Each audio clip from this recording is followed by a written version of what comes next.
नमः। अस्मत्परमगुरुभ्यो नमः। अस्मत्सर्वगुरुभ्यो नमः। श्रीमते रामानुजाय नमः। अस्मद्गुरुपरम्परायै नमः। लक्ष्मीनाथसमारम्भां नाथयामुनमध्यमाम् अस्मदाचार्यपर्यन्तां वन्दे गुरुपरम्पराम्। यो नित्यमच्युतपदाम्बुजयुग्मरुग्मा व्यामोहतस्तदितराणि तृणाय मेने। अस्मद्गुरोर्भगवतोऽस्य दयैकसिन्धोः रामानुजस्य चरणौ शरणं प्रपद्ये। श्रीमत्काश्यपवंशभास्करमणिं गोपालकृष्णात्मजं जीयरदेवनरायणाभिधगुरौ न्यस्तात्मभावं मुदा वृन्दारण्यनिवासिनं रघुपतेः सेवाकरं सद्गुरुं कारुण्यामृतदं भजामि सततं श्रीपुण्डरीकाक्षकं वाधूलवंशकलशां बुधिपूर्णचन्द्रं श्रीश्रीनिवासगुरुवर्यपदाब्जभृङ्गं श्रीवाससूरितनयं विनयोज्ज्वलन्तं श्रीरङ्गदेशिकमहं शरणं प्रपद्ये। श्रीरङ्गदेशिकमहं शरणं प्रपद्ये। गोदाविभूषणसुरं यवराभिधानं वृन्दावनावनिनिधिं करुणैकतानम् अर्चावतारनिखिलेष्वपि यत्प्रधानम् तद्रङ्गदेशिकधनं शरणं सराणि। श्रीस्तनाभरणं तेजः श्रीरङ्गे स्वयमाश्रये। चिन्तामणिमिवोद्भान्तम् उत्सङ्गेऽनन्तभोगिनः यस्वानुभावमखिलश्रुतिसारमेकम् अध्यात्मदीपमतितीर्त्रिशतान्तमोन्धम् संसारिणां करुणयाः पुराणगुह्यम् तं व्याससूनुमुपयामि गुरुं मुनीनां। कृष्णाय वासुदेवाय हरये परमात्मने प्रणतक्लेशनाशाय गोविन्दाय नमो नमः। गोविन्दाय नमो नमः। बोलिए भागवत भगवान की, श्री वेदव्यास भगवान की, श्री सुखदेव भगवान की, श्री वृंदावन धाम की, श्री वृंदावन बिहारी लाल की, श्री गोदारंगमन्नार भगवान की, श्री यमुने महारानी की, भाष्यकार श्री रामानुज स्वामी जी महाराज की, समस्त पूर्वाचार्यों की, समस्त वैष्णवाचार्यों की जय जय श्रीमन्नारायण। जय जय श्री भाष्यकार। आइए दो बार भगवान नाम संकीर्तन करें, फिर यथाधितम यथामतिम के अनुसार कथा में प्रवेश करेंगे। सभी लोग पीछे पीछे बोलेंगे।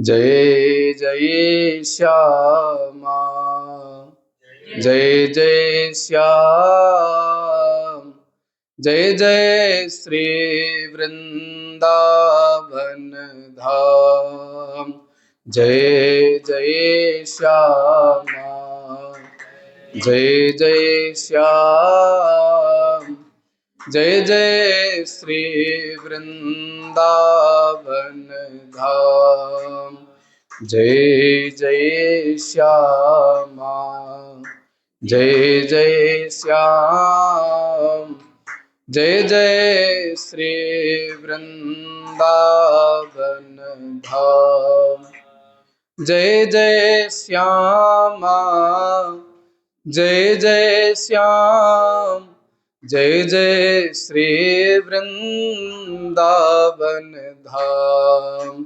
जय जय श्यामा जय जय श्याम जय जय श्री वृंदावन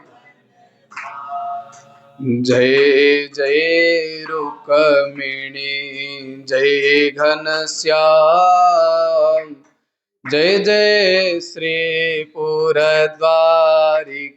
धाम जय जय रुक्मिणी जय घनश्याम जय जय श्रीपुरद्वारिका धाम जय जय सीते लक्ष्मण राम जय जय श्री अयोध्या धाम जय जय श्यामा जय जय श्याम जय जय श्री वृंदावन धाम वृंदावन धाम वृंदावन धाम बोलिए वृंदावन धाम की। नंदनंदन यशोदा नंदन भगवान श्री कृष्णचंद्र उनकी आह्लादली सत्य नित्य किशोरी वृषभानुनंदिनी श्री राधा रानी भगवान श्री कृष्ण के शब्दमय प्रतिविग्रह भगवान श्रीमद् भागवत महापुराण के श्री चरणों में साष्टांग प्रणिपात करते हुए भगवान श्री गोदा रंगमन्नार प्रभु के श्री चरण में पूज्यपाद श्री भाष्यकार श्री रामानुज स्वामी जी महाराज के श्री चरणों में एवं पूज्यपाद श्रीमान श्री स्वामी जी महाराज के श्री चरणों में साष्टांग प्रणिपात करते हुए आप सभी हरि भक्तों को जय श्रीमन्नारायण। वेद व्यास जी लिखते हैं भागवत में, कथा सुनना यह कोई पुण्य कर्म है या कथा करवाना कोई पुण्य कर्म है, ऐसा नहीं है। तो कहें क्या कहते हैं? श्लोक है, जन्मांतरे भवेत पुण्यम तदा भागवतम लभेत। जब हमारे कई जन्मों के पुण्यों का उदय होता है, इस जन्म का नहीं कई जन्मों का पुण्य जब उदय होता है और उससे पुण्य के उदय से जब भगवान श्री कृष्ण जब संश्लिष्ट और संपृक्त होते हैं, माने प्रसन्न होते हैं, तब हमारे बीच कथा की उपलब्धि होती है। कथा कौन नहीं करवा सकते? हर कोई करवा सकते हैं। कल माता जी ही मेरे से बोले कि मैं 10 वर्ष से प्रतीक्षा कर रही हूँ। आज से 10 वर्ष पूर्व उनका पुण्य उदय नहीं हुआ था। आज भगवान ने चाहा, पुण्य उदय हुआ। उस पुण्य के उदय से भगवान श्री कृष्ण प्रसन्न हुए, तो आज कथा का आयोजन आज प्रारंभ हुआ, जो विगत 7 दिनों तक पर्यंत चलेगी। आज प्रथम दिवस में हम सब प्रवेश करें। भागवत में कहा गया है, विद्यावताम भागवते परीक्षा। बड़े बड़े विद्वानों की परीक्षा श्रीमद् भागवत में होता है। तो फिर सुखदेव जी कहते हैं, यथाधीतम यथामतिम। हमने जो अपने गुरुजनों के श्री चरणों में बैठकर पढ़ा सुना, वो आपको मैं निवेदित कर रहा हूं। अब यहाँ पे ग्रंथ का नाम है श्रीमद् भागवत।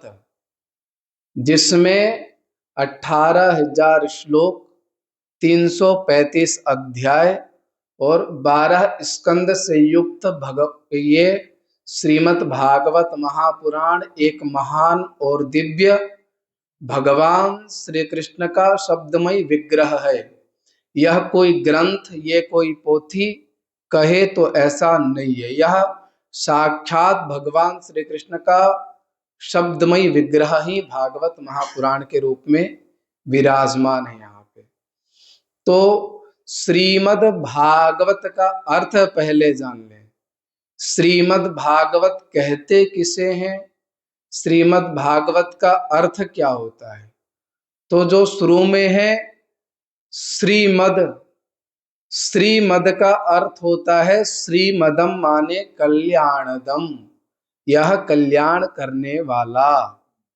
श्रीमद् का दूसरा अर्थ होता है जो श्री से युक्त हो, संपन्न हो, ऐश्वर्य से युक्त हो, उसका अर्थ है श्रीमद्। अब 4 शब्द है भागवत, भागवत, इसका अर्थ होता है भा माने भक्ति, गा माने ज्ञान, वा माने वैराग्य और ता तनु विस्तारे धातु से बनता है, जो हमारे जीवन में भक्ति, ज्ञान और वैराग्य तीनों जो विस्तार कर दे उसे भागवत कहते हैं। भा शब्द कीर्ति वचनो, गा शब्द ज्ञानवाचकः, सर्वेष्ट वचनो वश्च स्तो विस्तारश्च वाचकः, जो हमारे जीवन में भक्ति, ज्ञान और वैराग्य को विस्तार कर दे उसे भागवत कहते हैं। दूसरा अर्थ है भगवता प्रोक्तम भागवतम, जो भगवान के द्वारा कहा गया है। क्या? भगवता प्रोक्तम भागवतम माने जो भगवान के द्वारा कहा गया है उसे भी भागवत कहते हैं। तीसरा अर्थ है भगवतः इदं भागवतम, यानी भगवान के भक्तों को भी भागवत कहा जाता है। भगवान के भक्तों को भी भागवत कहा जाता है। ये हो गया भागवत शब्द का अर्थ। अब हम प्रवेश करते हैं अंदर ग्रंथ में। भागवत कथा की जो प्रारंभ है वो कल से होगा। उससे पहले आज हम कोई भी विषय प्रारंभ करते हैं तो हमें उसको महिमा पहले जानना चाहते हैं। ये माइक है तो इसकी महिमा क्या है, ये माइक हम लगा करके बोल रहे हैं तो इसकी यही महिमा है। ये ग्रंथ है तो इसकी महिमा है। उससे पहले हमें महिमा को जान लेना चाहिए। महिमा के जानने से हमें उसकी गरिमा का महत्व होता है। वो महत्व किस प्रकार है, हमारे जीवन में किस प्रकार उपयोगी है। तो उससे पहले भागवत से पहले 6 अध्याय में महात्म्य है। महात्म्य को हिंदी में कहते हैं महिमा। ठीक है।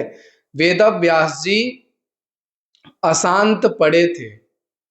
ये भागवत की महिमा जो है पूर्ववर्ती 3 ग्रंथों में था पहले से। हमारे यहाँ 18 पुराण है, तो उन 18 पुराण में 18वां नंबर का जो पुराण है ये श्रीमद् भागवत महापुराण ही है। इससे पहले 17 पुराण वेद व्यास जी लिख चुके थे। और ये भागवत की महिमा पूर्ववर्ती 3 ग्रंथों में था। कौन कौन से पुराण में? पद्म पुराण, स्कंद पुराण और वायु पुराण। इन 3 ग्रंथों में भागवत की महिमा पूर्ववर्ती था। तो जो यहाँ पे भागवत की महिमा है जो वेद व्यास जी लिखे हैं, वो वेद व्यास जी अशांत बैठे थे। तो नारद जी उनसे पूछे कि वेद व्यास जी आपके मुख में दीनता है, आपके मुख में उदासीनता है, यह उचित नहीं है। आपका उदास होने का कारण क्या है? अरे नारद जी कहे, अरे आप तो वह हो जिन्होंने 17 पुराणों की रचना की, जिन्होंने 6 शास्त्रों की रचना की, जिन्होंने पहले एक वेद था ऋग्वेद, तो वेद व्यास जी एक वेद को डिवाइड करके भाग करके 3 वेद और लिखे। कौन सा? शुक्ल यजुर्वेद, सामवेद और अथर्ववेद। ये तीनों वेद का विस्तार की, इसलिए उनका नाम पड़ गया वेद व्यास। तो अरे आप तो वह हो जिन्होंने वेदों का विस्तार किया, जिन्होंने 17 पुराण लिखे, 6 शास्त्र लिखे। तो देखिए वेद व्यास जी कितनी सुंदर बात कही कि हमने अपने जीवन में क्या नहीं किया है, क्या किया है इसे आप मत बताओ मुझे। मैं अपने जीवन में अभी तक क्या नहीं किया हूं जिसके कारण हमारा मन अशांत है। वेद व्यास जी जो उतने बड़े महान दिव्य हैं, महान रचयिता हैं, वो उतने ग्रंथों को लिखने के बाद उनका मन अशांत नहीं है। और हम सब कलयुगी प्राणी एक कविता लिख देते हैं तो अपने नाम से आगे पहले लिखा देते हैं पीएचडी, डॉक्टर ये कुमार। लेकिन वेद व्यास जी की सरलता देखिए, 17 पुराण पहले से लिख रखे थे, फिर भी उनका मन अशांत था। तब नारद जी उपदेश दिए कि वेद व्यास जी आपने भागवत की महिमा को तो लिखा, लेकिन भागवत का विस्तार नहीं किया।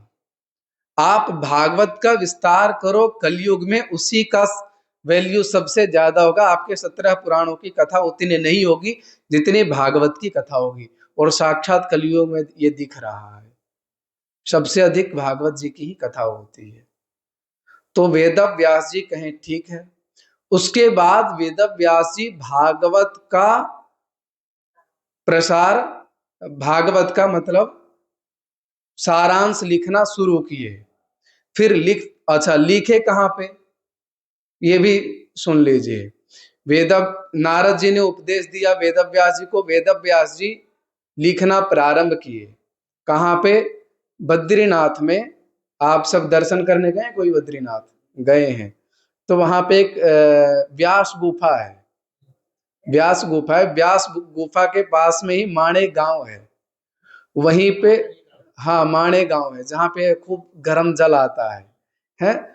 व्यास गुफा है, वहीं पे लिखे हैं वेद व्यास जी, लिखन कार्य शुरू किए। अब वेद व्यास जी दोनों कार्य तो कर नहीं सकते भाई, बोलना लिखना उसका अर्थ भी निकालना। तो वेद व्यास जी गणेश जी से कहे कि हम बोलते हैं, यानी वेद व्यास जी बोलते हैं और गणेश जी लिखते हैं। तो गणेश जी एक शर्त रखे कि मैं लिखूंगा, बात सही है, लिखना प्रारंभ करूंगा, लेकिन अगर आप बोलते बोलते कहीं रुके तो वहीं पे कथा हो जाएगी पूरी, उसके आगे मैं नहीं लिखूंगा। तो फिर वेद व्यास जी ने एक निवेदन किया कि ठीक है मैं बोलूंगा, बात सही है, पर आप जो संस्कृत लिखोगे उसका हिंदी भी आप मन में विचार कर लोगे। तो गणेश जी तो भाई बुद्धि के बड़े तर्क हैं, कहें ठीक है प्रारंभ करते हैं। तो वेद व्यास जी बोलना शुरू किए, गणेश जी लिखना शुरू किए।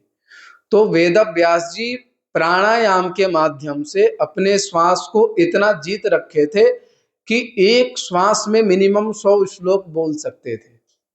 100 श्लोक यानी कि 8 से 10 मिनट इतने कंटिन्यू बोल सकते थे बिना श्वास लेते। लेखन कार्य शुरू हुआ, वेद व्यास जी बोलना शुरू किए, गणेश जी लिखना शुरू किए।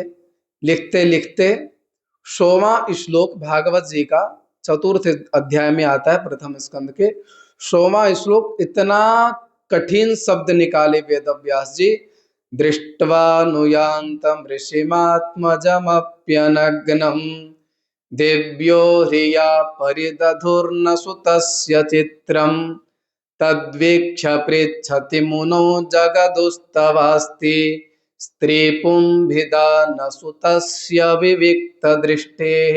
इतना क्लिष्ट शब्द बोले कि गणेश जी का बुद्धि भी घूम गया एक बार कि इसका अर्थ क्या होगा। अब जब तक वेद व्यास जी की बुद्धि घूमी तब तक, गणेश जी की बुद्धि घूमी तब तक वेद व्यास जी श्वास ले लिए। फिर लेखन कार्य शुरू हुआ। एक बार लिखते लिखते लिखते लिखते गणेश जी का पेन खत्म हो गया। तो गणेश जी क्या किया, अपने दांत को निकाल लिए और दांत से फिर लेखन कार्य शुरू किया और लिखते लिखते जो है 18,000 श्लोक तक पहुंच गए। नाम जो अंतिम श्लोक है, नाम संकीर्तनम यस्य सर्व पाप प्रणाशनम प्रणामो दुख समनस तम नमामि हरिम परम। ये हुआ लेखन कार्य। अब अंदर प्रवेश करते हैं। भागवत की महिमा को 3 ग्रंथों में दिया है, तो जो भागवत में है वो है पद्म पुराणांतर्गत, यानी जो पद्म पुराण में लिखा गया है, महात्म्य 6 अध्याय में लिखे गए हैं, वो यहाँ पे है भागवत में। उसका प्रारंभ अब करते हैं। सर्वप्रथम श्लोक है, सच्चिदानंद रूपाय विश्वोत्पत्त्यादि हेतवे तापत्रय विनाशाय श्रीकृष्णाय वयं नुमः। यहाँ पे श्री कृष्णाय वयं नुमः कहा गया है। हम सब भगवान श्री कृष्ण को प्रणाम कर रहे हैं। वक्ता श्रोता सब भगवान श्री कृष्ण को प्रणाम करते हैं। कहें अब इसमें देखिए, शुरू में सच्चिदानंद रूपाय, इसमें 3 विश्लेषण है। भगवान का स्वरूप क्या है, उनका कार्य क्या है, और वो हमारे लिए किस प्रकार उपयोगी है। हम किन्हीं को जब प्रणाम करते हैं तो पहले उनकी महिमा को जानते हैं कि मैं इनको प्रणाम क्यों करूं, सोचते हैं ना, इनको प्रणाम क्यों करूं, ये हमारे लिए किस प्रकार उपयोगी हैं और इनका कार्य क्या है, वही इस श्लोक में बताया गया है। सच्चिदानंद रूपाय, पहले बताएगा इनका स्वरूप क्या है, दूसरे पंक्ति में बताया गया है विश्वोत्पत्त्यादि हेतवे, ये इनका कार्य क्या है, तीसरा बताया गया है तापत्रय विनाशाय, ये हमारे किस प्रकार उपयोग है हमारे में। तो कहे भगवान सच्चिदानंद रूपाय, भगवान सत स्वरूप है, चित स्वरूप है और आनंद स्वरूप है। भगवान सत स्वरूप है, चित स्वरूप है और आनंद स्वरूप है। अब बात आई, सत किसे कहते हैं, चित किसे कहते हैं और आनंद किसे कहते हैं। सत कहते हैं त्रिकाला बाध्यत्वम सत्यत्वम, जो तीनों कालों में है, कल था, आज है और कल भी रहेगा, उसे कहते हैं सत। भगवान सत स्वरूप है। देखिए भगवान कल भी थे, आज भी हैं, कल भी रहेंगे। सत स्वरूप आ गया समझ में। अब दूसरा है सच्चिदानंद सत्स्वरूप, चित स्वरूप, आनंद स्वरूप। अब भगवान सत्स्वरूप है, दूसरा क्या, चिद स्वरूप, जिसमें चिदानंद हो उसे कहते हैं जड़ ना हो, जिसमें चेतनता हो उसे कहते हैं चिद। और तीसरा वाक्य आनंद स्वरूप। अब भगवान, आनंद शब्द का अर्थ तो सबको पता ही है, आनंद का निरानंद भी करेंगे तो भी अर्थ आनंद ही आएगा। भगवान सत्स्वरूप है, चित स्वरूप है और आनंद स्वरूप है। पहले वाक्य में हो गया भगवान का स्वरूप क्या है। अब दूसरे में है विश्वोत्पत्त्यादि हेतवे, भगवान का कार्य क्या है, भगवान क्या करते हैं, विश्व की उत्पत्ति, विश्व का पालन और विश्व का संहार। ठीक है, भगवान का कार्य यही है। कोई लोग पूछे कि भगवान संहार करते ही अच्छा नहीं करते हैं, तो भैया ये भगवान जो कार्य करते हैं उसमें हमें सोचना नहीं चाहिए, किंतु परंतु नहीं करना चाहिए।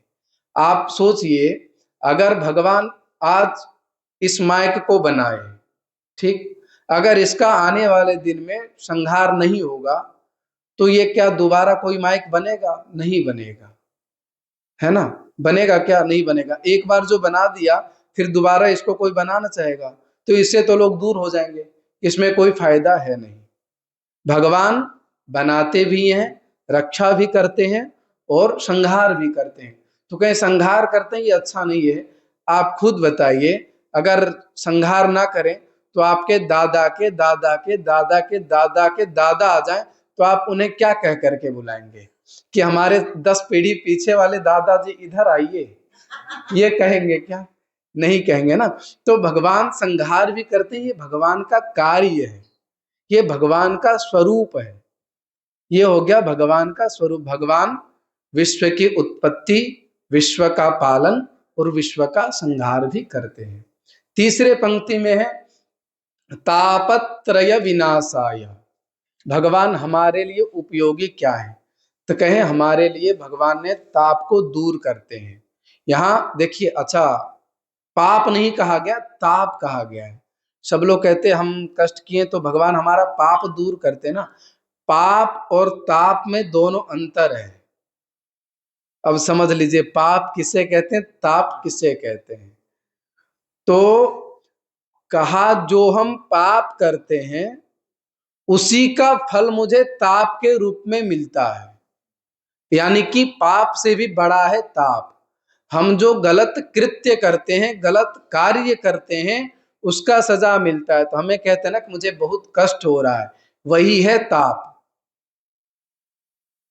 हम कहीं जा रहे थे, अब संयोग बस कुछ हो गया मुझे, वही है ताप। हम पिछले जन्म में कुछ गलत कृत्य किए होंगे इसलिए हमारा वहीं पे कुछ हो गया, उसी को कहते हैं। हमें जो पाप के किए हुए कर्म का फल ताप के रूप में मिलता है।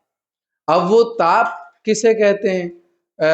तो गोस्वामी तुलसीदास जी कहते हैं आधिदैविक, आधि भौतिक और आध्यात्मिक।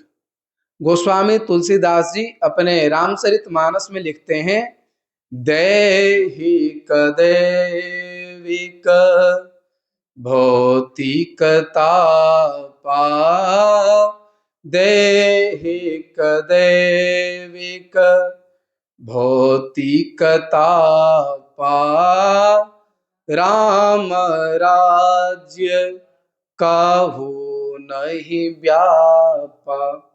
कौन कौन से ताप हैं? 3 ताप हैं, आधि दैविक, आधि भौतिक और आध्यात्मिक। ये तीनों ताप क्या हैं? आधि दैविक, दैहिक ताप सर्वप्रथम है। दैहिक ताप यानी कि देह में कोई पीड़ा आ जाना। हमारा धन संपत्ति खूब है, गाड़ी घोड़ा खूब है, खाने के लिए खूब चीज रखा हुआ है, लेकिन शरीर में कोई कष्ट है, इसी को कहते हैं दैहिक ताप। और भौतिक ताप दूसरे में आया। भौतिक किसे कहते हैं? कि हमारे पास सब कुछ है, शरीर भी सही है, घर बंगला भी खूब है और खाने पीने के लिए भी खूब है, लेकिन कोई ऐसी दैवीय आपदा आई जो मुझे उठाकर ले गया, ये कहते हैं दैविक ताप। और भौतिक ताप, भौतिक ताप क्या है? जैसे सारे संसाधन हैं हमारे पास, दैहिक दैविक दोनों खूब सारे संसाधन हैं, लेकिन डॉक्टर ने कह दिया दाल का पानी पियो, ये है भौतिक ताप। तो इन तीनों तापों से हमें कौन बचाता है? तो कहे श्री कृष्णाय वयम नुमः। यदि हम भगवान श्री कृष्ण के चरणाश्रित हो जाएं, अगर हम भगवान श्री कृष्ण के चरण शरण में लग जाएं, तो हमें इन तीनों तापों से बचाते हैं। श्री कृष्णाय वयम नुमः। अब यहां पे श्री शब्द है और कृष्णाय वयम नुमः। तो किसी ने कहा कि वेदव्यास जी को चाहिए था कि कृष्ण की पटरानी तो राधा जी हैं, तो राधा कृष्णाय वयम नुमः करके लिख देते, समास करके, तो क्या चला जाता वेदव्यास जी का। तो वेदव्यास जी कहे कि अगर मैं राधा कृष्णाय वयम नुमः लिख देते तो रुक्मिणी जी कहते क्या मैं भगवान श्री कृष्ण की सेवा नहीं की? सत्यभामा जी कहते क्या मैं भगवान की सेवा नहीं की? जाम्बवती जी कहती क्या मैं भगवान की सेवा नहीं की? तो एक ऐसा शब्द चुना जिससे भगवान श्री कृष्ण के 16,108 पटरानियों के सहित श्री कृष्ण के भगवान श्री कृष्ण को प्रणाम करते हैं। श्रियः सहितः कृष्णः श्री कृष्णः तस्मै कृष्णाय वयम नुमः। इसलिए हम भगवान श्री कृष्ण को राधा रानी के सहित भगवान श्री कृष्ण को प्रणाम करते हैं। अब यहाँ पे देखिए केवल कृष्ण को प्रणाम नहीं किया है, श्री कृष्ण को प्रणाम किया, यानी कि उनके सभी पटरानियों के समेत भगवान श्री कृष्ण को प्रणाम किया। यहाँ पे एक संकेत आता है, हमारे यहाँ एकोपासना की उपासना नहीं है, हमारे यहाँ युगलोपासना की उपासना है। एकोपासना माने एक की उपासना, केवल नारायण की उपासना करना ये नहीं है, लक्ष्मी नारायण की उपासना करना ये उपासना है। हमारे यहाँ केवल राम जी की उपासना नहीं होती, सीता राम जी की उपासना होती है, केवल गणेश जी की उपासना नहीं होती, गौरी गणेश की पूजन होता है, केवल शंकर जी की पूजा नहीं होती, गौरी शंकर की पूजा होता है। इससे युगलोपासना की उपासना बताया। एक घटना हम सुने हैं, आप सब भी सुने होंगे। एक बार गोस्वामी तुलसीदास जी और सूरदास जी, नाम सुने हैं सब। अब गोस्वामी तुलसीदास जी किनके भक्त थे बताइए? राम जी के परम भक्त थे। और सूरदास जी किनके भक्त थे? श्री कृष्ण के। अब दोनों की मिलन वृंदावन की धरती में हुआ। एक बार दोनों का मिलन वृंदावन की धरती में हुआ, तो सूरदास जी कहते कि हमारे कृष्ण बड़े, गोस्वामी तुलसीदास जी कहते मेरे राम बड़े।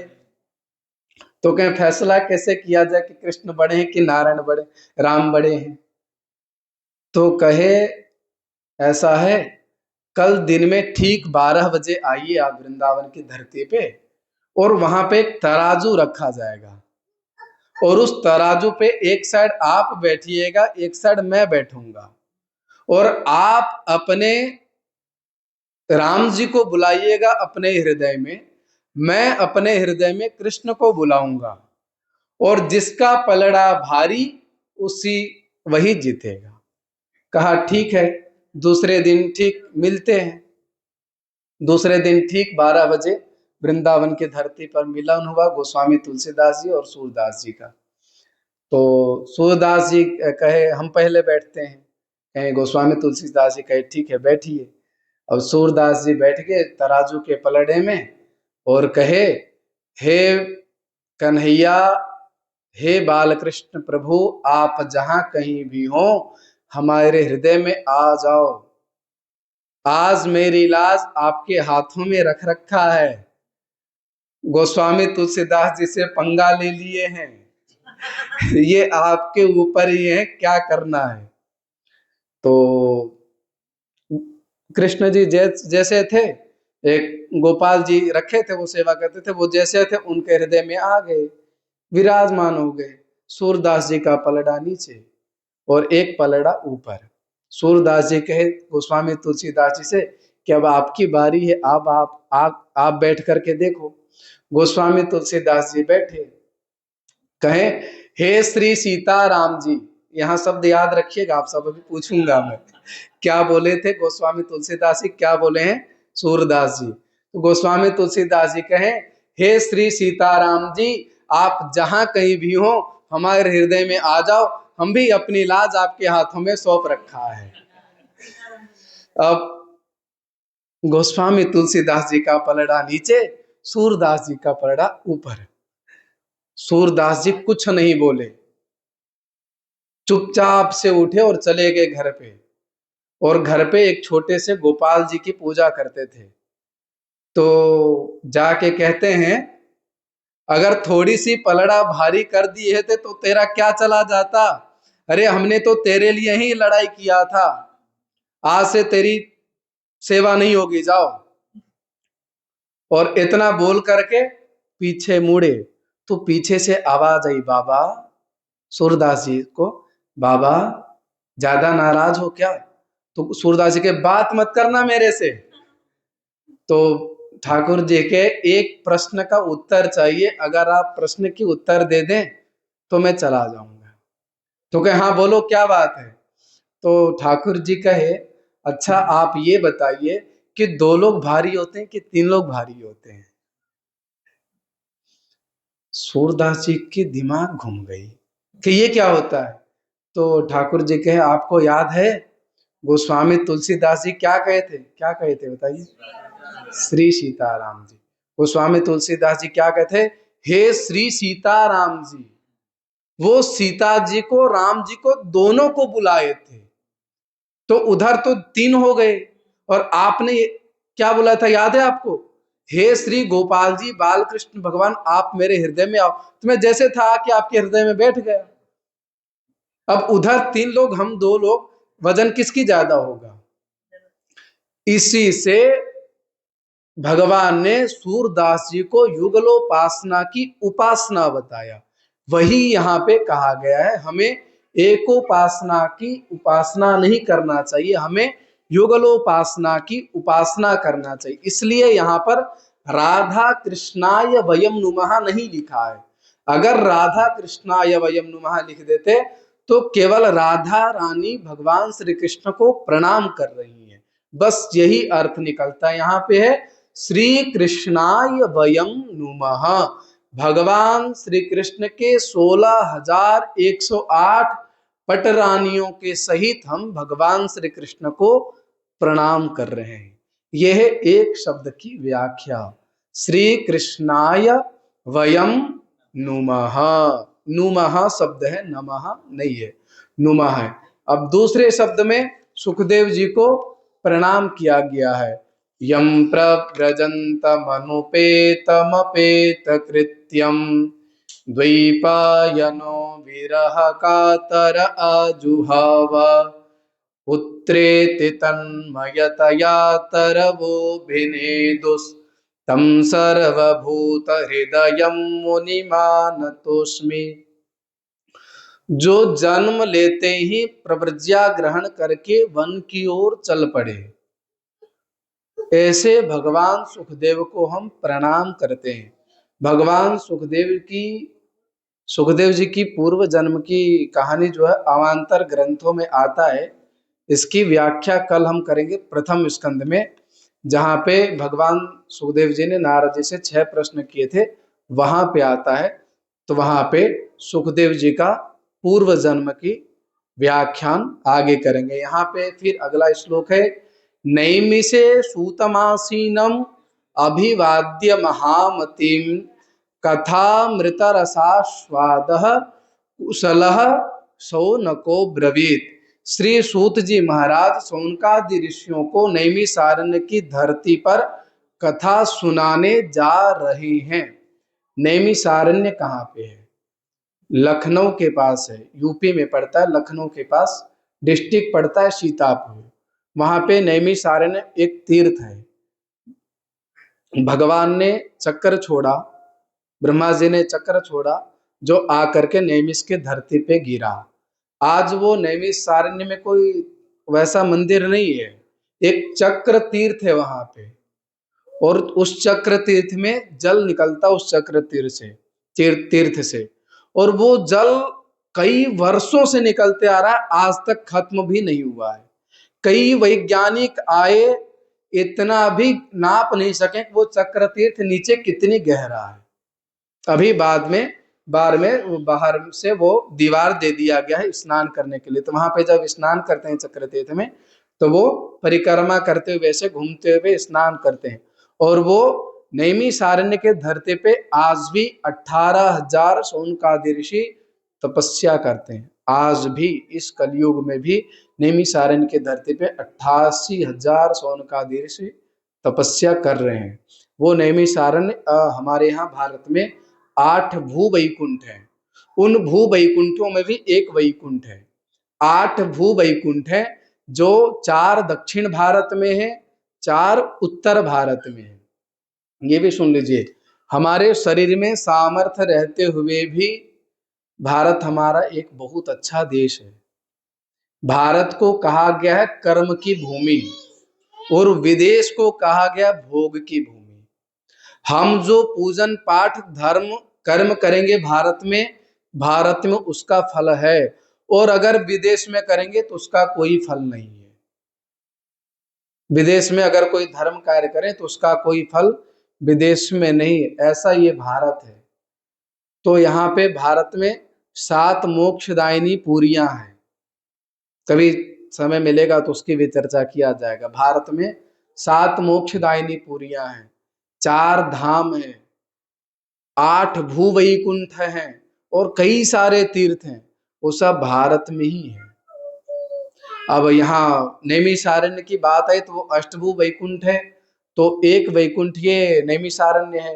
अब 7 वैकुंठ बचे हैं तो नाम भी सुन लीजिए।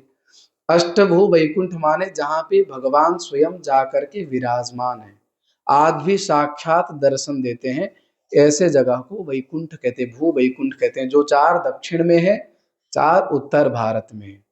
एक श्लोक है, आद्यमेतत् स्वयं व्यक्तं विमानं रङ्ग्यसंज्ञकम् श्रीमुष्णं वेङ्कटाद्रिं च सालग्रामं च नैमिषम् तोताद्रिं पुष्करं चैव नरनारायणाश्रमम् अष्टौ मे मूर्तयः पातु स्वयं व्यक्ता महीतले। 8वां वैकुंठ 4 दक्षिण में, 4 उत्तर में। दक्षिण में 4 कौन है? सर्वप्रथम श्रीरंगम, जहां पे रंगनाथ भगवान लेटे हुए हैं। रंगनाथ भगवान कौन? राम जी के कुल देवता। राम जी के कुल देवता का नाम अगर कोई पूछे तो क्या कहेंगे आप सब? श्री रंगनाथ भगवान, श्रीरंगम में। दूसरे हैं श्रीरंगम, दूसरे का नाम आप सब लोग सुने होंगे, बहुत बड़े व्यक्ति हैं वो, बहुत बड़े हैं। कौन पता है? वेंकटेश भगवान, तिरुपति बालाजी। हाँ हाँ, अष्टभु वैकुंठ है, दूसरे नंबर पे वो आते हैं। तीसरे नंबर पे है श्रीमुष्णम, दक्षिण भारत में ही एक जगह का नाम है श्रीमुष्णम। और जो चतुर्थ में है, चौथे नंबर पे, वो नांगुनेरी, बेंगलुरु से थोड़ी दूरी पे है, करीब 4-5 घंटे का रास्ता है। नांगुनेरी एक जगह का नाम है, वहां पे नांगुनेरी स्थान है। वो 4 दक्षिण का हो गया। और 4 उत्तर का क्या है? सर्वप्रथम, अब यहाँ नैमिषारण्य की चर्चा आई तो नैमिषारण्य ही पहला मान लेते हैं। सर्वप्रथम नैमिषारण्य है। दूसरा है बद्रिकाश्रम, बद्री विशाल भगवान। तीसरे नंबर पे है शालग्राम क्षेत्र। शालग्राम क्षेत्र कहाँ पे है? नेपाल में, मुक्तिनाथ, वहां पे वो तीसरा भूवैकुंठ है। और चौथा कौन है? चौथा है हमारे राजस्थान में, जिसको कहते हैं, नहीं, पुष्कर, तीर्थ गुरु पुष्कर। तीर्थों का गुरु कौन है? पुष्कर। और तीर्थों के राजा कौन है? प्रयागराज। तीर्थों के राजा प्रयागराज, तीर्थों के गुरु पुष्कर। ये 8 वैकुंठ है। शरीर में सामर्थ्य रहते ही इन 8 वैकुंठों के दर्शन कर लेना चाहिए। ठीक है, अब यहाँ पे है, और यहाँ पे 2-3 चीज और विश्लेषण कहा गया है कि कथा जहां पे हो रही है वो स्थान कैसा है। नैमिषे सूतमासीनम अभिवाद्य महामतीम, सूतम अभिवाद्य महामतीम। और कहा गया है श्रोता कैसे हूं, वक्ता कैसे हूं। ये 4 चीज विश्लेषण है। तो कहे सूतम अभिवाद्य महामतीम, श्रोता कुशल हूं, वक्ता भी कुशल हूं, और आयोजक कर्ता भी कुशल हूं। अब आयोजक कर्ता तो बहुत होते हैं, मैं अपने से कहता हूं आयोजन कर्ता 3 प्रकार के होते हैं। आयोजन तो बहुत करवाते हैं, ये हमारे ओम जी भी करवाए हैं।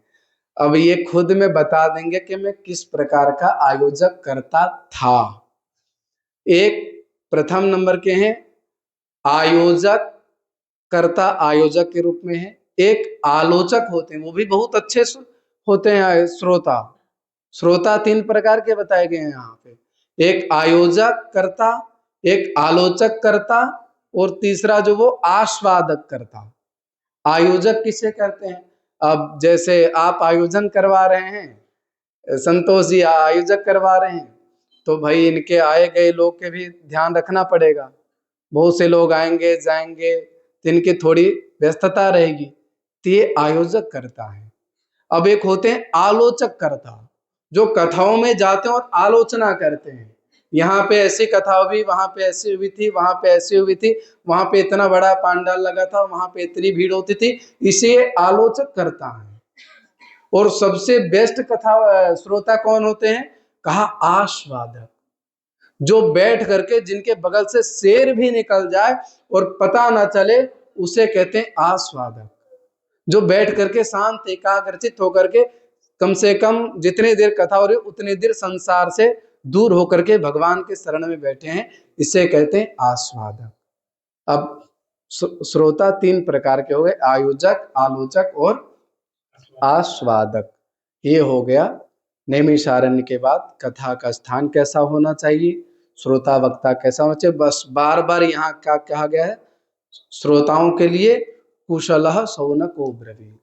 बार बार यहाँ निवेदन किया कि आप कुशलता से श्रवण करें। तो वक्ता को कहने में भी, श्रोता को सुनने में भी दोनों आनंद आता है।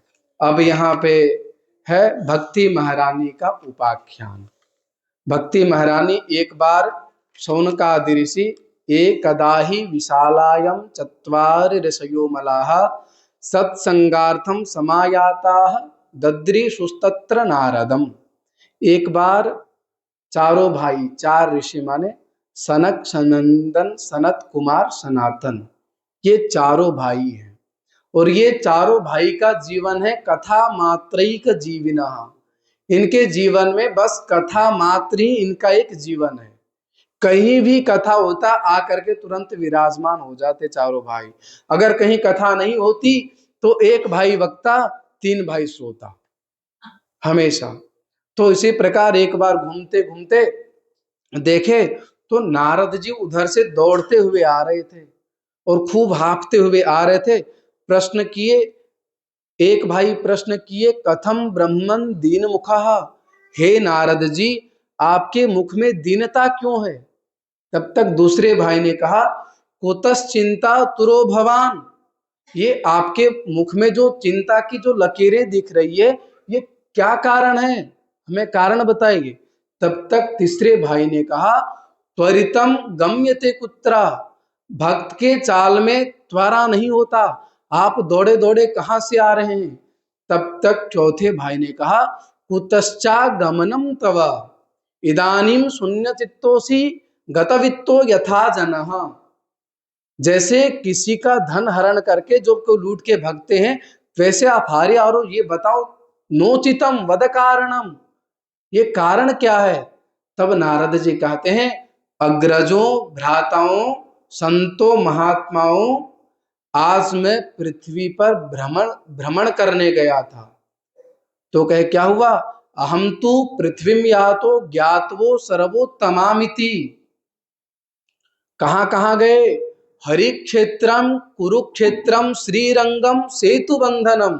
कहां कहां गए? हरिक्षेत्र गए, कुरुक्षेत्र गए, श्रीरंगम गए, सेतु बंधम गए, यानी रामेश्वरम। सेतु बंधम माने रामेश्वरम, सब जगह गए। लेकिन ना पश्यम कुत्रचित् शर्मा मनः संतोष कारकम। कहीं पे भी हमारे मन को संतोष नहीं मिला। कहें क्या दिखाई दिया? कहा, कलिना धर्म मित्रेणा धैर्यम बाधिताधुना। जहां जाए वहां पे कलयुग के मित्र ही दिखाई देते हैं, अधर्म ही दिखाई दे रहा है। क्या करें? सत्यम नास्ति, कहीं कोई सत्य बोलने वाला नहीं है। आज के समय में कौन कब कितने देर पहले सत्य बोले थे उसको याद नहीं है। तपह शौचम, तपस्या नहीं रही। शौचम, शौचाचार, शुद्धता, पवित्रता, पवित्रता नहीं रही। दया दानम न विद्यते, दान कर, दया तो छोड़ दीजिए, दूर बात, दया तो लोग करते भी नहीं है। वो दानम, दया तो छोड़िए, लोग दान भी नहीं करते हैं। दया दानम न विद्यते। कहा किसी के जीवन में तपस्या नहीं रही, दया दान न रही। क्या देखा? उदरम भरिणो जीवाः वराकाः कूटभाषिणः। जहां देखें वहीं पे उदारता, उदारता सब में दिखे। सब पाखंडियों की तरह घूम रहे हैं, क्या करें? तो कहें अब क्या किया जाए? यहाँ पे पाखंड निरता संता विरक्ता स परिग्रहा। विरक्त ही अपरिग्रही दिख रहे हैं। सबसे ज्यादा धन विरक्त ही इकट्ठा करते दिख रहे हैं। कुछ समझ में नहीं आ रहा है। तो नारद जी कहें कि एक बार हम सोचे कि चलो विरक्तों क्या नहीं, गृहस्थों में जाके देखते हैं, हो सके गृहस्थों में सुख मिले, गृहस्थों में आनंद मिले। तो क्या कहें, गृहस्थों में जाने के बाद क्या दिखा, तरुणी प्रभुता गेहे श्याल को बुद्धिदायक। नारद जी कहते हैं गृहस्थों का जीवन देखना चाहा तो क्या दिखा कि घर में माता पिता की नहीं चलती है। तरुणी प्रभुता गेहे श्याल को बुद्धिदायक, पत्नी की चलती है। अब कहे पत्नी की ना चले तो यहाँ पे देखिए लिखा है भागवत जी में, श्याल को बुद्धिदायक, साले साहब की चलता है। साले साहब की राय लेकर के चलते, यहाँ पे स्पष्ट लिखा है श्याल को बुद्धिदायक। कोई कार्य करना होता है तो माता पिता से राय नहीं लेते हैं, पत्नी से राय लेंगे। अगर पत्नी भी थोड़ी गलत राय दिया तुरंत फोन मिलाएंगे साले साहब को, साले साहब ये करना चाह रहा हूं, बताइए क्या ये राय सही है गलत है। श्याल को बुद्धिदायक, कहा क्या करें, तो कहा श्याल को बुद्धि, अच्छा साला भी अगर बुद्धिमान हो तो राय लेने में क्या दिक्कत है, यहाँ पे भागवत में लिखा है। तो बुद्धिमान हो तो राय लेने में कोई दिक्कत नहीं है, स्पष्ट लिखा है श्याल को बुद्धिदायक, बुद्धिमान हो तो उससे राय लेने में समस्या नहीं है। फिर कहा कन्या विक्रयणो लोभात दंपति नाम च कलकनम, पैसे के लिए बेटी तक को बेच देते हैं। अब क्या कहें, नारद जी सब कह रहे हैं पैसे के लिए बेटी तक को बेच दे रहे हैं। दंपति नाम च कलकनम, शायद ही ऐसा कोई घर होगा जहां पत्नी पत्नी में लड़ाई ना दिखे। 90-99% के घर में ये दिखता है। अच्छा प्रेम की लड़ाई हो तब तो बहुत बढ़िया चल जाएगा, और वो महाभारत वाली युद्ध हो तो ये नहीं चलेगा, है ना। इससे भागवत से ज्ञान लेना चाहिए। लड़ाई भी करना हो तो कैसा, प्रेम वाली लड़ाई हो। अभी 10 मिनट बात किए फिर बाद में एजी ओजी करके मामला सिलट जाए, ऐसे करके करना चाहिए। फिर कहे यामुनम तटमापन्नो यत्र लीला हरेरभूत, तो कहा वहां गया तो थोड़ा अच्छा लगा, लेकिन एक अद्भुत देखा कि एक तरुणी बैठी थी, उसके सामने एक बूढ़ा बैठा था, कई स्त्रियां उसे घेरी थी, और वह तरुणी माने जोर जोर से रो रही थी। मैं पास में जाके देखा तो कहा गुर्जरे जीर्णतांग, बताओ वो गुर्जर था। तब तक उस तरुणी ने मुझे आवाज लगा दी, उसने कही भो भो साधो क्षणं तिष्ठा मच्चिंतामपि नाशया दर्शनम तवलोकस्य सर्वथा गहरम परम। हे संत, हे साधु, जरा ठहरो, इधर सुनो। हमने सुना है क्या आप जैसे संत ने के अगर दर्शन हो जाए तो क्या होगा, सारे पाप भी नष्ट हो जाते हैं।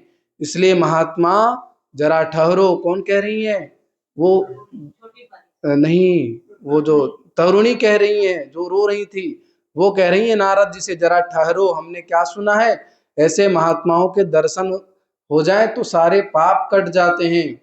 तो नारद जी ठहरे और पूछे कासित्वम, आप कौन हो, का विमौ चेमाह, ये कौन है, इमौ कौ, ये दोनों कौन हैं जो बूढ़े से लेटे पड़े हैं। तो उस देवी ने कहा अहम भक्ति ऋतिख्याता इमो में तनयो मतौ, महाराज मेरा नाम भक्ति महारानी है, ये दोनों हमारे बूढ़े लेटे हैं, ये दोनों हमारे पुत्र हैं। इनका नाम, एक का नाम ज्ञान है, एक का नाम वैराग्य है। कहा ज्ञान वैराग्य नामानो काल योग, ज्ञान वैराग्य नामानो काल योगेन जर्जरो, ये दोनों काल के संयोग से जर्जर हो गए महाराज, मेरा पूरा परिचय सुनो। तब वो तरुणी अपना पूरा, भक्ति महारानी थी वो भक्ति महारानी अपना पूरा परिचय दी। उत्पन्ने द्रविणे देशां वृद्धिं कर्णाटके गता, क्वचिन क्वचिन महाराष्ट्रे गुर्जरे दृढ़तांगता। मैं द्रविड़ देश में उत्पन्न हुई, उत्पन्ने द्रविणे देशां वृद्धिम कर्णाटके गता, लेकिन जब मैं कर्नाटक में आई तो वृद्ध हो गई। वृद्धिम कर्णाटके गता, फिर कहा क्वचिन क्वचिन महाराष्ट्रे, मतलब कहीं कहीं महाराष्ट्र में दिखा, लेकिन जब मैं गुजरात आई तो क्या हुआ, जीर्ण हो गई। गुर्जरे जीर्णतांगता, भक्ति महारानी गुजरात में आकर जीर्ण हो गई, लेकिन आज गुजरात में भक्ति दिखता है। क्या मीराबाई जैसे भक्त गुजरात में हुई, नानी बाई जैसे भक्त गुजरात में आई, तो आज गुजरात की गुजरात की धरती भक्ति से ओतप्रोत है। फिर कहें क्या हुआ, और जब मैंने धन्यम वृंदावनम तेना भक्तिर नृत्यति यत्र च, और जब मैं वृंदावन आई तो हमारी भक्ति महारानी, वो भक्ति महारानी नृत्य करने लगी। तो भक्ति महारानी कहते हैं लेकिन यहाँ तो भक्ति है, ज्ञान और वैराग्य को कोई नहीं पूछ रहा है, तो जीवन का दुख समाप्त हो जाए। स्मर दुखम गमिष्यति, ऐसी कोई उपाय बताइए जिससे दूर हो जाए।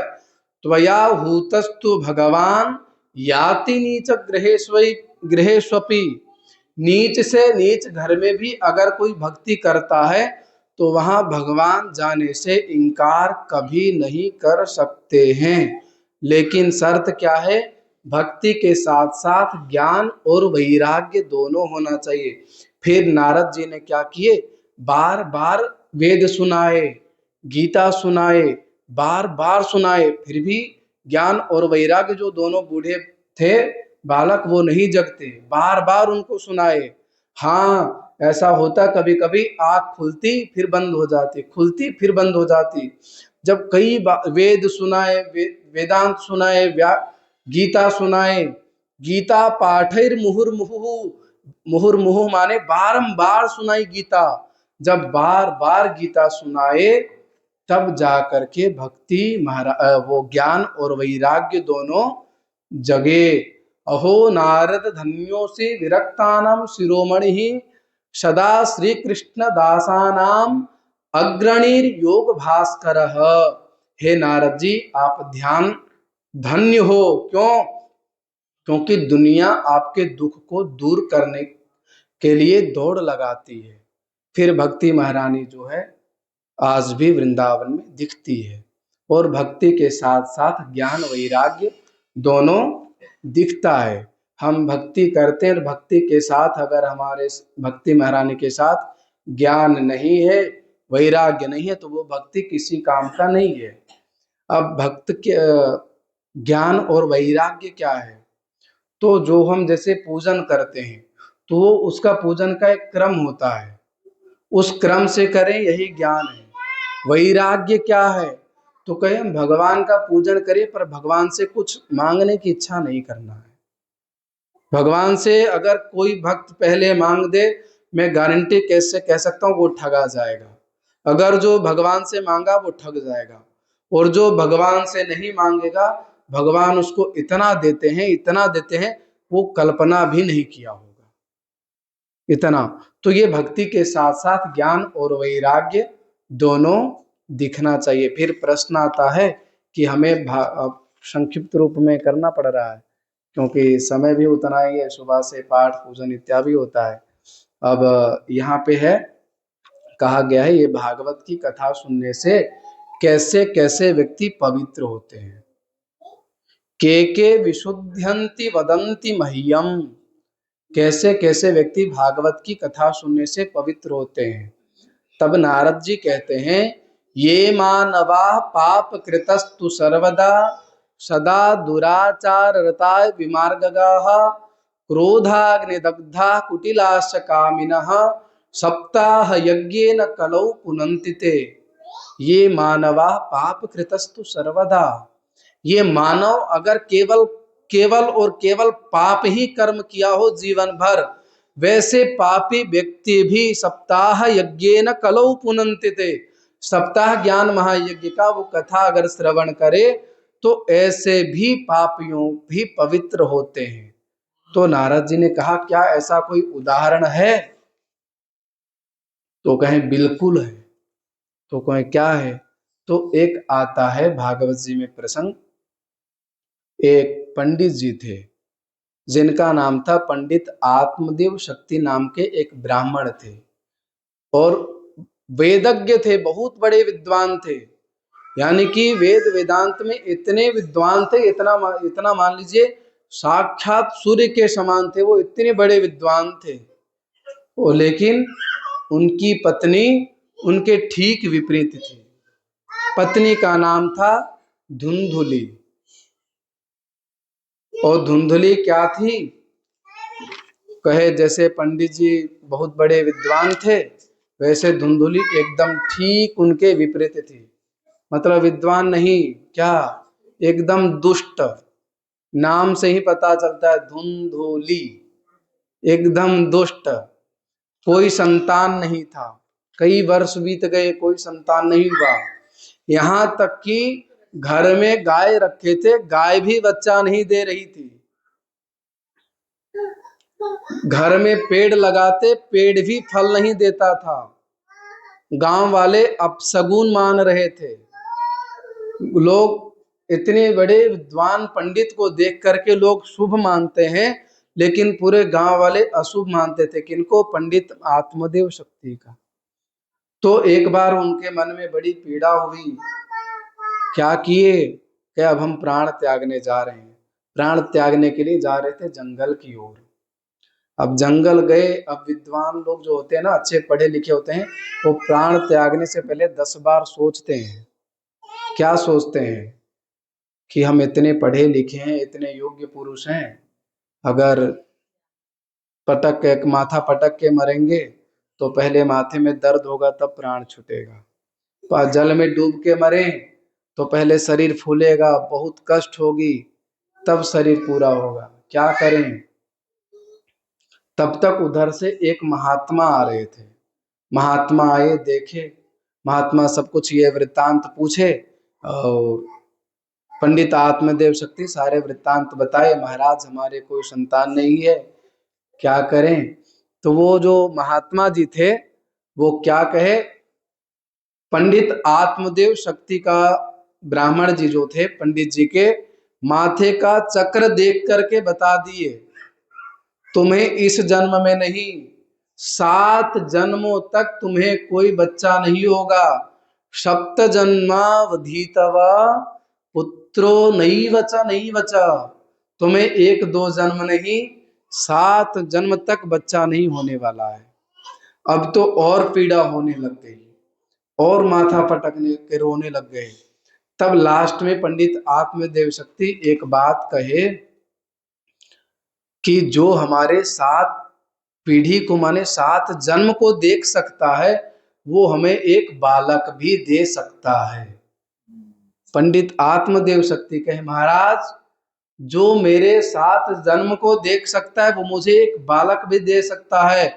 आप कुछ करो, वरना मैं यही माथा पटक के मर जाऊंगा और ये ब्रह्म हत्या का पाप आपको लगेगा।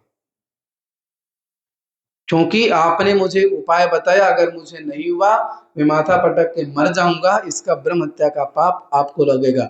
महात्मा जी भी टेंशन में पड़ गए, कहां से इसको बता दिए। महात्माओं के सब पास अब जब जाते हैं तो महात्माओं के पास कुछ ना कुछ हमेशा रहता है। तो महात्मा के झोले में एक फल था, वो अपने झोले से निकाल करके एक फल दे दिए कि जाओ ये फल अपनी पत्नी को खिला देना और तब वो गर्भवती हो जाएगी। कहा, फिर पंडित आत्मदेव शक्ति पूछे, महाराज कोई नियम वगैरह हो तो बताइए। कहे, नियम संयम क्या, जैसे लोग रहते हैं वैसे रहना, कोई उतना नियम वगैरह नहीं है, बस भगवान का पूजन पाठ जरूर करना। पंडित आत्मदेव शक्ति दौड़े दौड़े आई अपने घर पे और पत्नी को कहते, अरे सुनती हो, अरे सुनती हो। तो जैसे उनकी पत्नी धुंधुली को लगा जैसे ये 9 लखा हार लाए हैं, ऐसे आवाज कर रहे। तो कहीं हाँ बताओ। तो करे, ये ब्राह्मण जी ये फल दिए हैं, लो इसको खाओ, गर्भवती हो जाओगी। तो वो कही कि फल खाने से कोई गर्भवती होती है? अरे महात्मा का आशीर्वाद है, खाओगी हो जाएगा। तो उनकी पत्नी बोली कि ठीक है, मैं धो करके बढ़िया से अमनिया करके, काटना नहीं, हमारे शब्द में अमनिया बोलते हैं, अमनिया करके भगवान को भोग लगा के मैं पालूंगी, आप जाओ अपने कार्य में व्यस्त रहो। पंडित आत्मदेव शक्ति अपने कार्य में व्यस्त हो गए। अब धुंधुली और उनकी बहन, एक उनकी बहन थी, उनकी बहन के 9 बालक पहले से थे, 10वां गर्भ में था। वो दोनों अपने बहन साथ में बैठ करके कुतर्क करने लगी और कहती कि फल खाने से कहीं कोई बच्चा होता है क्या? तो उनकी बहन कहती अरे ये महात्माओं का काम है, ये सब कुछ नहीं होता है। तुम एक काम करो, अगर परीक्षा देखना ना तो ये फल तुम गाय को खिला दो, और हमारे गर्भ में जो 10वां बालक है ये तुम ले लेना, और तुम्हारे पास धन है, तुम धन हमको दे देना। अब दोनों बहन मिलकर के सौदा पक्का कर ली। अब धुंधुली क्या करती, बहाना बना देती, अपने कहती कि मैं गर्भवती हूँ। अब तो पंडित आत्मदेव शक्ति खूब घर में नौकर चाकर ला दिए, खूब घर में नौकर चाकर ला दिए। वो गर्भवती का बहाना करके घर में एकदम बढ़िया ठाड़ से पड़ी रहती है। अच्छा, ऐसा भी कहते हैं कि वो धुंधुली ऐसे थे कि जब तक किसी दिन भर में किसी से लड़ाई ना कर लेती तब तक भोजन नहीं करती। धुंधुकारी महाखला ऐसे करके कहते हैं, परम दुष्ट थी। तो कहें ठीक है, अब ऐसे पालन हुआ। देखते देखते एक दिन ऐसा आया, एक ही दिन जिस गाय को वो फल खिलाए थे वो गाय से एक बालक पैदा हुआ, उस गाय से, और उसकी बहन भी बच्चा हुआ। वो बहन वो बालक अपने बहन को दे दी, धन ले ली। अब तो एक साथ में 2-2 डंके पिटने लग गए, बधाई खूब लूटने लग गए। सब गांव वाले शौक मनाए थे, हर्षोल्लास मनाने लग गए कि पंडित आत्मदेव शक्ति घर, अरे उनकी पत्नी ने बच्चा दी तो गाय ने भी बच्चा दिया। जबकि उनकी पत्नी का बालक नहीं था, वो अपनी बहन का ले रखे थे। तो कहे, अब पंडित आत्मदेव शक्ति विद्वान थे, ब्राह्मण थे, नामकरण करने के लिए बैठे। विद्वान थे, वो सोचे हम आत्मदेव शक्ति हैं, आत्मदेव हमारा नाम है, तो हम अपने बालक का नाम रामदेव रखेंगे, श्यामदेव रखेंगे, कृष्णदेव रखेंगे। तो धुंधुली बोलते हैं आपके नाम से हम रखेंगे, हम 9 महीना गर्भ में रखे हैं, हम कष्ट सहे हैं, आपके नाम से कैसे रहेगा? ना आपके नाम से नहीं रहेगा, हमारे नाम से रहेगा। बोल क्या? तो कहे हमारे नाम से रहेगा, हम नाम रखेंगे। तो वो उस बालक का नाम रख दिया धुंधुकारी। और जो गाय के बालक से, गाय के से बच्चा पैदा हुआ था, उसका नाम रख दिए गोकर्ण। गाय, अच्छा वो बालक था, केवल गाय के जैसा कान था उनका, इसलिए उनका नाम गोकर्ण रख दिए। दोनों एक समय में पले बढ़े, धीरे धीरे बड़े हुए, एक साथ पढ़े। एक समय ऐसा आया, गोकर्णो पंडितो ज्ञानी धुंधुकारी महाखला। गोकर्ण जी महान पंडित हुए अपने पिता की तरह, और धुंधुकारी क्या हुआ? धुंधुकारी महाखला, महाखल हुए। वो दोनों एक बार पढ़े भले, गोकर्ण जी चले गए बाहर पढ़ने करने के लिए। अब क्या किए, धुंधुकारी क्या किया, वैश्यावृत्ति करना प्रारंभ कर दिया। घर में जितना धन संपत्ति था सब लुटा दिया। पिताजी धुंधुकारी जी, मतलब वो आत्मदेव शक्ति जी पिताजी सोच में पड़ गए क्या करें। तो गोकर्ण जी कहते हैं पिताजी ये कोई सत्य नहीं है, सब बालक सुखी देगा आपको। पिताजी ये मोह माया है, क्या करेंगे? इतना उपदेश दिए गोकर्ण जी। उसके बाद पंडित आत्मदेव शक्ति अपने जंगल की ओर चल पड़े। जंगल में और जा करके जाते जाते उधर भागवत जी के 10वें स्कंद का पाठ करते हुए अपना शरीर त्याग दिए। अब क्या हुआ देखिए, 10वें स्कंद का पाठ करते हुए अपना शरीर त्याग, यानी उनको सदगति हो गया। अब गोकर्ण जी बाहर चले गए। अब धुंधुकारी को पता चला, पिताजी तो चल बसे, माता जी बची। माता जी से पूछने की, माता बताओ धन कहाँ छुपा करके रखी हो? अरे हमारे पिताजी तो बहुत सीधे साधे थे, तुम बहुत चतुर थी, धन जमीन में गाड़ के रखी होगी, निकालो।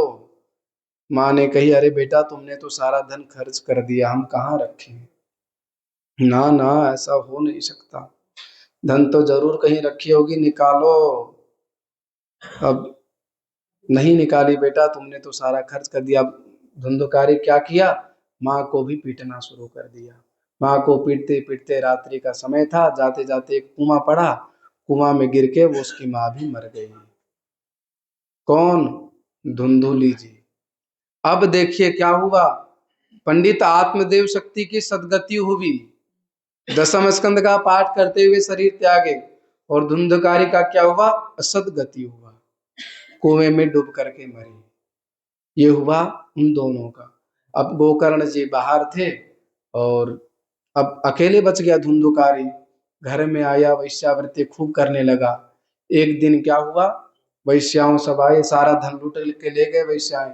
एक दिन आए, घर पे सोए, तो वही वैश्याएं धुंधुकारी को खाट में, चारपाई का जो खाट होता है उसमें, खाट में बांध दिए, और बांध करके जलते हुए आग से उसको भी मार दिए। धुंधुकारी को जलते हुए आग से उसको भी मार दिए, और वैश्याएं जितना धन था सारा लूट करके ले गई। ये उनकी भी असद गति प्राप्त हुआ। कौन, धुंधुकारी जी का। एक बार गोकर्ण जी चलते चलते रात्रि में आए घर, उसी आंगन में खाट पड़ा रहता था, खाट पे सोए, तो नींद नहीं आती, कभी कुछ दिखता, कभी कुछ दिखता, कभी कुछ कुछ दिखता, प्रेत आत्मा भटकता ही है। तो गोकर्ण जी कहते, कौन हो, बताओ, दिखाओ। कुछ आवाज नहीं देता, कुछ सुनाई नहीं देता।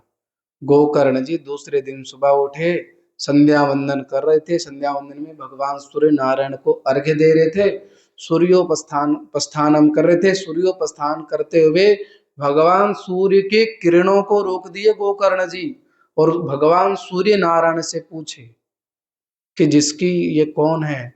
फिर वो क्या किए, एक हाथ में जल लिए, और जल लेकर के गायत्री मंत्र से अभिमंत्रित करके जो प्रेत आत्मा दिखता था उनके ऊपर मारे। तब उनको, मंत्र तो अभिमंत्रित हो गया जल, तब उनको थोड़ी शक्ति मिली बोलने की। तब वो बोले, कौन, धुंधुकारी जी, अहम भ्राता त्वदीयोस्मि धुंधुकारीति नामतः। भैया, मैं आपका ज्येष्ठ भ्राता, मेरा नाम धुंधुकारी है। तो गोकर्ण जी पूछे, हाँ बताओ क्या हुआ। भैया, हमें सदगति प्राप्त नहीं हुआ है। तो गोकर्ण जी कहे, अरे हमने आपके लिए तो गया में श्राद्ध करके आ गया है।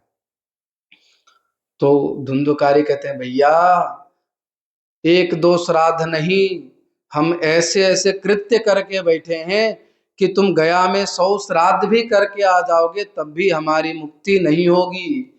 गया श्राद्ध सते नापी मुक्तिर्मे न भविष्यति। इस भविष्य में तो हमारा उद्धार मुश्किल है। तब गोकर्ण जी पूछे, क्या करें। कहा, सप्ताह ज्ञान महायज्ञ का आयोजन कराओ। सप्ताह ज्ञान महायज्ञ का हिंदी अर्थ ये होता है, श्रीमद् भागवत का आयोजन कराओ। कहा ठीक है। अब गोकर्ण जी पंडित थे, विद्वान थे, स्वयं बैठ गए कथा करने के लिए। अब पूरे गांव वाले सब आ गए। तो जो प्रेत आत्माएं होती है वो वायवीय आत्मा होती है। तो एक बांस गड़ा हुआ था 7 गांठ का ही, तो उसी में गोकर्ण जी रोज आकर के कथा सुनते। धुंधुकारी जी, गोकर्ण जी कथा सुनाते, धुंधुकारी जी कथा सुनते। एक दिन की कथा पूरी होती, बांस का एक गांठ फट जाता। दूसरे दिन की कथा पूरी थी, दूसरा गांठ फटता। तीसरे दिन की कथा पूरी थी, तीसरा गांठ फटता। ऐसे करके 7वें दिन की गांठ फटी। 7वें दिन की कथा विश्राम हुई, 7 गांठ फट करके धुंधुकारी जी एकदम गोलोक में जा करके वास किए। उसके बाद फिर गांव वालों ने चर्चा की, गोकर्ण जी, हम गांव वालों के लिए भी उद्धार करो। तब गोकर्ण जी दोबारा से कथा का आयोजन किए, और दूसरी बार जब कथा आयोजन किए, उसके बाद गोकर्ण जी समेत पूरा गांव वाले समेत सब महान उसमें बैठ करके, किसमें, विमान में बैठ करके, पुष्पक विमान में बैठ करके गोलोक धाम की ओर गए। कैसे, जैसे त्रेता युग में राम जी समेत सब विमान में गए थे, उस प्रकार से सबका उद्धार हो गया। अब ये हो गई गोकर्ण जी की कथा। अब अंतिम अध्याय में कथा आता है। श्रोता कैसा होना चाहिए, वक्ता के नियम क्या है, कथा में कितने खर्च होते हैं और नियम क्या होता है। तो यहाँ सबसे पहले बताया गया है कितना खर्च होता है। अब देखिए, कोई कोई कथा करोड़ों रुपए में करवाते हैं, कोई लाखों रुपए में भी करवा लेते हैं। यहाँ पे लिखा गया है जितनी एक बेटी के विवाह में जितना खर्च होता है उतना ही खर्च भागवत में भी होता है। विवाहे यादृशम वित्तम तादृशम नोपकल्पयेत, ऐसा करके खर्च करना चाहिए। फिर नियम बताया गया है वक्ता कैसा होना चाहिए। यहाँ पे लिखा है विरक्तो वैष्णव विप्रो वेद शास्त्र विशुद्ध कृत दृष्टांत कुशलो धीरा वक्ता कार्योत निष्प्रिय। कैसा होना चाहिए वक्ता? विरक्त हो माने आसक्ति रहित हो, वैष्णव हो, यह भी नियम है। वक्ता वैष्णव ही होना चाहिए। और विप्र हो, विप्र माने ब्राह्मण हो, उससे कथा सुनना चाहिए। और दृष्टांत और वे जो वेद शास्त्र को शुद्ध शुद्ध ठीक ठीक से पढ़ा हो। फिर दृष्टांत कुशलो धीरा वक्ता कार्योत निष्प्रेह, जो हमें दृष्टांत के माध्यम से सुना सके, ऐसे कथा वक्ता का चयन करना चाहिए। और ऐसे कथा वक्ता से हमें कथा श्रवण करना चाहिए। फिर आ गया श्रोता के नियम। कहे श्रोता कैसा होना चाहिए? तो श्रोता भी शुद्ध सात्विक वाले हों, वैष्णव दीक्षा लिए हुए हों और अच्छे हों, कुशल परिवार से हों। फिर कहा खान पान क्या करना चाहिए, तो यहाँ पहले लिखा है घृतः पानम, 7 दिन तक घी पी करके रहना चाहिए। तो कहे महाराज इस कलयुग में 7 दिन क्या 1 चम्मच घी पचता नहीं है, 7 दिन घी पी करके कैसे कथा सुनेंगे। फिर कह दिया पयः पानम, पयः माने होता है दूध, दूध पी करके रहो। का हमारा पेट प्रॉब्लम है, दूध पी करके भी नहीं रह पाएंगे। फिर कहा गया फलाहारेण वा भाव्या, यानी कि फलाहार करके रहिए। तो कहे कि फलाहार भी नहीं हो पाएगा, उसमें भी घी तो डलता ही है, नहीं हो पाएगा। फिर लास्ट में कह दिया कि एक टाइम भोजन कर लो, एक टाइम फलाहार कर लो, ऐसे सुन लो। तो कुछ लोगों ने कहा हाँ ये तो कुछ हो सकता है। फिर कुछ लोगों ने कहा ये उतना नहीं हो सकता है। फिर बाद में वेद व्यास जी कहे भोजनम तो वरम मन्ये कथा श्रवण कारकम, भोजनम तो वरम मन्ये, तुम्हारा जो मन हो वो तुम खाओ, लेकिन शुद्ध सात्विक खाओ और यहीं तक खाओ, यहां तक ना खाओ जिसका वो अकारण बन जाए। शुद्ध सात्विक खाएं, भोजन करना हो भोजन कीजिए, फलाहार करना हो फलाहार कीजिए। और इस प्रकार कथा सुनना चाहिए, शुद्ध सात्विक से कथा सुने। ये हम आप सबको महात्म्य की कथा को जितना समय अनुसार हुआ सभी प्रसंग को थोड़ी थोड़ी टच करते हुए प्रवेश कर दिए। अब कल हम प्रवेश करेंगे श्रीमद् भागवत में, प्रथम स्कंद में कल से प्रारंभ करेंगे। अब आप 2 बार भगवान नाम संकीर्तन, फिर आज की वाणी को यहीं विश्राम। कल समय से अपने समय से कथा में विराजेंगे। बोलो भक्त वत्सल भगवान की। श्रीमन्नारायण नारायण नारायण, श्रीमन सभी लोग बोलिए श्रीमन्नारायण नारायण नारायण, श्रीमन्नारायण भजमन नारायण नारायण नारायण, भजमन नारायण नारायण। रंग नारायण नारायण नारायण रंग नारायण नारायण नारायण रंग नारायण नारायण नारायण श्रीमन्नारायण नारायण नारायण श्रीमन्नारायण नारायण नारायण। बोलिए लक्ष्मी नारायण भगवान की। श्री वृंदावन बिहारी लाल की। श्री वृंदावन धाम की। श्री गोदारंगनार भगवान की। श्री लक्ष्मी नारायण भगवान की। श्री यमुने महारानी की। भाष्यकार श्री रामानुज स्वामी जी महाराज की।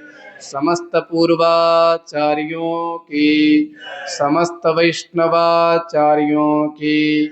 समस्त वैष्णव भागवत संगोष्ठी की। आज के आनंद की। जगत जननी गौ माता की। सत्य सनातन वैदिक धर्म की। जय जय श्रीमन्नारायण। जय जय श्री भाष्यकार।